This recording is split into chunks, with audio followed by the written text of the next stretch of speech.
Então, pessoal, vamos lá. Vamos fazer a instalação do Windows, né?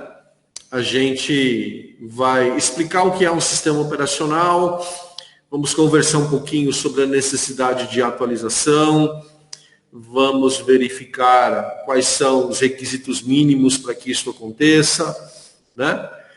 O capítulo 10 ele é dividido em duas aulas, né? Nós temos na aula 1 os sistemas operacionais modernos e o gerenciamento de disco, que é o que a gente faz hoje.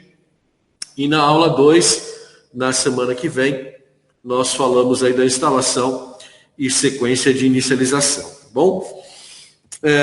O que é um sistema operacional, né?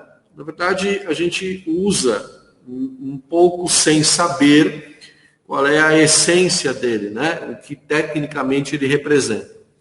A posição do sistema operacional é esta que está aqui nesta ilustração, tá? Ela fica uma camada acima do nosso hardware e imediatamente abaixo da aplicação. Tá? Então, o sistema operacional, ele fica aqui ocupando esta posição. O sistema operacional, ele não conversa diretamente com o usuário, né? Ele tem entre ele e o usuário uma aplicação qualquer. Navegador da internet, uma interface gráfica, né? Mas o sistema operacional ele conversa diretamente com o hardware, tá bom? Tanto conversa diretamente com o hardware que ele é o elemento que fornece drivers, né? Ele é um elemento que fornece condições mínimas de funcionamento para este hardware, tá bom? O que acontece, né? Quando a gente instala o sistema operacional, ele se posiciona aqui, ele se enraiza, entre aspas, no disco rígido e permite a inicialização de forma correta, né? O que é inicializar no sistema? É você apertar o botão de power do computador e o computador ligar, né? Dar um sinal de vídeo, o computador permitir que você abra ali uma suíte de escritório, Word, Excel, enfim, né? Isso é o papel do sistema operacional. Em linhas gerais, quais são as funções básicas dele, né? Ele controla o acesso ao hardware, então ele está posicionado ali imediatamente sobre o hardware, né? Nesses nossos bloquinhos. O sistema operacional, ele gerencia arquivos e pastas, então assim que a gente instala o sistema operacional, ele cria o que a gente tecnicamente chama de raiz do sistema, né? Que é o disco C, C2 né? E esse disco C começa a receber inicialmente as pastas de sistema e, na sequência, as pastas de usuário. Tá bom? É possível também gerenciar as aplicações através do sistema operacional e ele fornece a interface ao usuário. Tá? Só isso que ele faz, né? Na verdade, ele faz a máquina funcionar. Um hardware, por melhor que ele seja, ele depende do software. Tá bom? Ele depende do sistema operacional. Então, óbvio que a gente tem reclamações sempre, né? Porque o Windows 10 é muito pesado, porque o Windows 8, enfim. Mas ele é o responsável por fazer essas peças, né? Uma vez conectadas, funcionarem.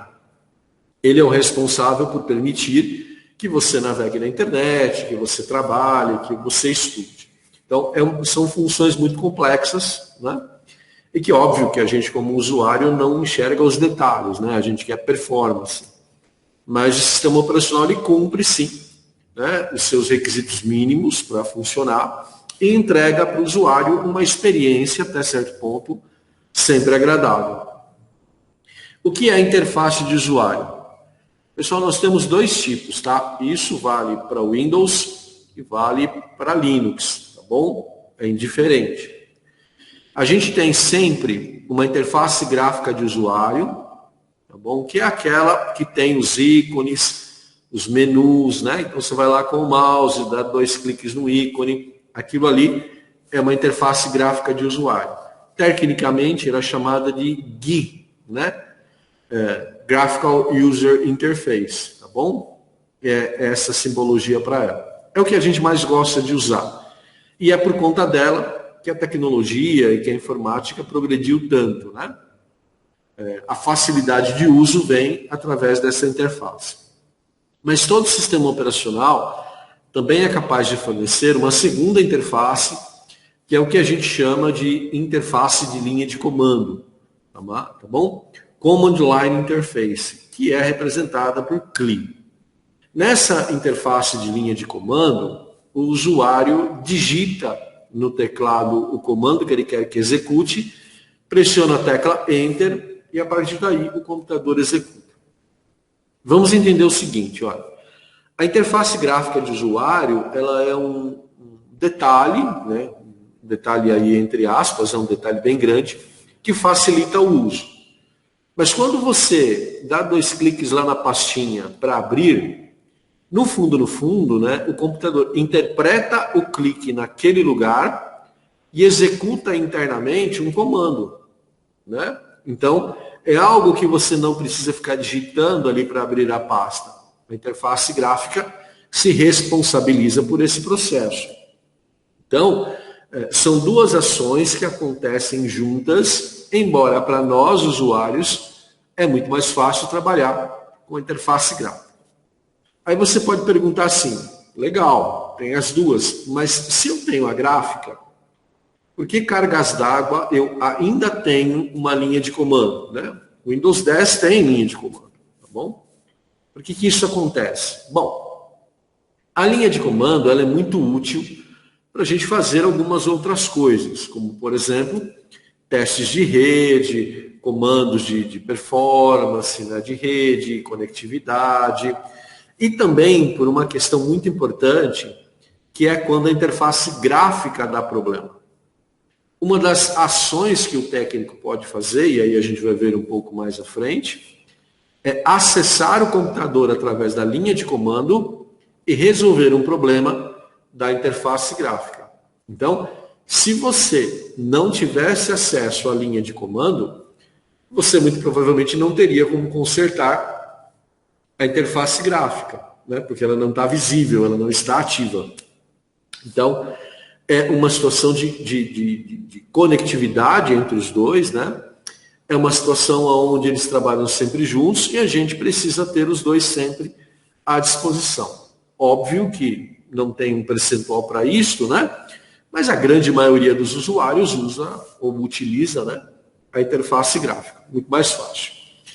Sistemas operacionais de rede, do tipo Windows Server, ele vem com a opção de duas interfaces de linha de comando mesmo. Você decide ali, no momento da instalação, qual delas que vai estar habilitada. E isso também faz todo sentido para um servidor. Bom, servidor não vai ter ninguém ali pendurado, né, olhando as pastinhas. Geralmente é um técnico capacitado e treinado para esta função. Então, o que ele vai executar ali no servidor pode ser tranquilamente feito em linha de comando.